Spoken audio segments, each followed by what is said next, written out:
I invite to the podium Engineer Nalindi Karunasinghe, Head of Research and Development, representing the event sponsor Sri Lanka Technologies Private Limited, to the presentation on a Sri Lankan company's role in the new smart connected world. Yeah, thank you very much. Actually, I don't want to take much of the time because my time is no more there. So, anyway, I'll try to go in fast track. The thing is, like, actually, to tell you frankly, like, we miss a few buses. So, luckily, he told, like, I mean, if you miss a bus, like, next train will come in like 4 minutes time. But unfortunately, the technical world is not like that, maybe in some cases. Like, you may know, like, we had sort of software industry growing up, like, we miss it, and like most of the Indian companies were trying it. Like, now we are really catching up. And now we have sort of better products than Indian products, right? So now we are growing up like Ceylon, right? So another thing is, like, we almost missed the bus, like, on nanotechnology, because we came to this nanotechnology part and everything, like, after all other people has done innovations in nanotechnology. So when you are doing to do sort of a leader in the market in innovations or whatever it is, like, you have to be pioneers, because not sort of tail, we can't go behind tail of other people, because I mean, then we won't be the pioneers of the technology. So the next bus will be actually the IoT impact. IoT is actually the Internet of Things. So it's actually, the megapolis is actually basically designed as sort of connected, sort of proximity, join, and these are sort of some keywords when we define sort of megapolis. So when you talk about like connectivity and joining all these things, what it comes to my mind is sort of you need some sort of network, and you need some sort of impact on like data transfer and the information transfer. So like when you talk about these IoT, like Internet of Things, you always know like what internet is. Like, internet is a sort of a huge network which you can connect all these computers together. So Internet of Things is like you can connect all other devices, and you can do sort of basically a different type of thing. Maybe you can think about like sort of how a smart home, like which your all devices are sort of basically connected, and which will make your life easy, right?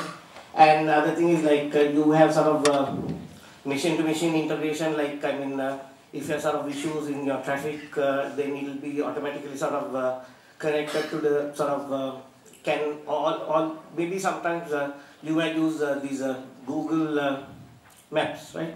So you get sort of live traffic update. So how it does done is like when you switch on your mobile phone, so it will get your GPS location, and they know that the rate you are traveling on the road.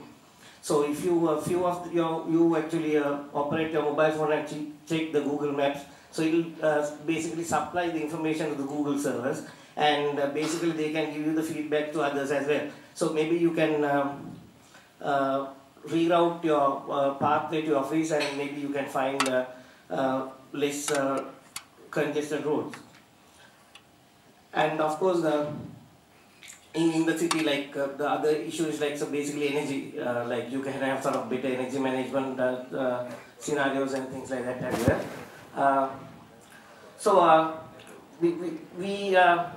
when it comes to like connecting things, you have like lot of devices, and different companies actually come into play in the market. Like when you go to sort of supermarket, like you can have like promotions where you can daily change the price tag. So of course, like, I mean, you can't physically do it. Like what you can do is you can have sort of mobile app or whatever it is, which will be automatically you can basically use it to scan the products, right?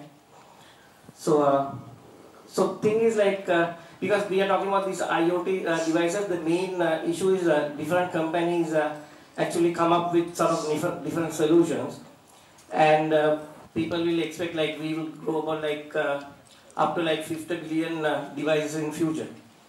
So like these are very good opportunity to like Sri Lankan entrepreneurs and sort of Sri Lankan technologies to invest in.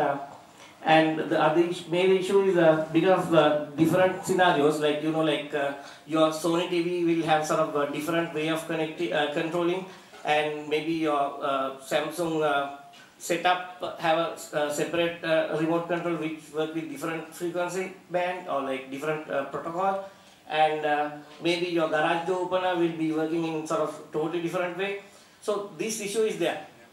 So when you connect all these devices, like you have a sort of multiple protocols and multiple ways of connecting each devices to the cloud. Cloud is like normally what people call internet, right? So actually a good thing is like as Kumar Muniga said once, like I mean, if you don't develop new products or things, like any nation won't thrive, right? So luckily, like at Sri Lanka R&D institution, like I mean division, we have come up with a sort of product which will basically help to solve this issue. So because that we have like a product called like ePro 1000, like I'm really like too proud to sort of present you, like I mean our device will can have all these other protocols like Wi-Fi, infrared and RS-232, all these protocols which can be connected to get all these data on any type of device, and you can upgrade the firmware and you can modify it to use a sort of hub. And then what you can do is you can basically connect to sort of through ADSL or Wi-Fi or GPRS connection to the cloud or the internet servers, and you can basically get the data, right? So yeah, another thing is like we want to just sorry, I have to run at very high speed because our time is passing and I don't want to waste most of the time. So at Sri Lanka, what we basically do is like we have sort of engineering, and we have basically nanotechnology division, and we have the like solar division, which is actually a main income source, and we have started sort of automation division, and we have now recently started this EV, like you know, like EV is sort of hit now because I mean most of the people want to reduce the carbon footprint. Like I personally believe like reducing the sort of petrol was a major issue of increasing the city traffic. I don't like how other people see it. Like I personally believe like government should keep that profit to the government rather than reducing the cost. Right? So that's my personal opinion. Right? So don't take me on the road. Right? So yeah. So and another thing is like so because of this product, like we were able to sort of get a lot of data about the electricity usage and energy usage, and because it can have sort of we have sort of web monitoring portal and other things. And the main good thing which you want to do is like I mean because the government is also want to go for this smart metering. So then the government can sort of estimate the energy usage, especially electricity. Like electricity is sort of service. You have to perfectly match the demand and the supply. If your supply is too much with the demand, like recently you may have heard about like blackouts, right? I know blackouts. This because like I mean our demand was a little bit lower than the supply, right? Because now we have these coal power plants are running and things like that. Because the dynamics of coal power plants are very slow. So if you want to shut down the coal power plant, it will take some time, right? So yeah, so smart metering is basically helping to solve these type of issues. And actually we were able to sort of solve some of the issue like energy management system in Finlays, like we were helping them to solve most of their problems by properly managing their energy usage, and we were doing sort of thing called BAM, like we have sort of got sort of production of cost optimization, like their factory was using these polythene printers, like so we were able to fix our devices to their factory, and online they can monitor as well as if there's sort of failure in the machine, so it will be automatically reporting the failure. And other good thing is like by studying the signature, like you may have gone to doctor and they may check your ECG, like that we can actually study how your machine behaves, the current, how much the current they take. So if you have sort of issues in sort of bearing or anything, like the machine will take more current. So because of that, we can do sort of preventive maintenance. So some of the people who in the audience, like they may have sort of running sort of production facilities. So they may have some experience, like if they have sort of downtime on the production machines, how much the expensive they have to incur because getting down the spare parts, like and repairing down time and things like that, which will incur, right? Because if you can do some preventive maintenance and if you can decide these particular parts are going to fail, then you can do sort of without failing, you can before it fails, you can basically solve the issue.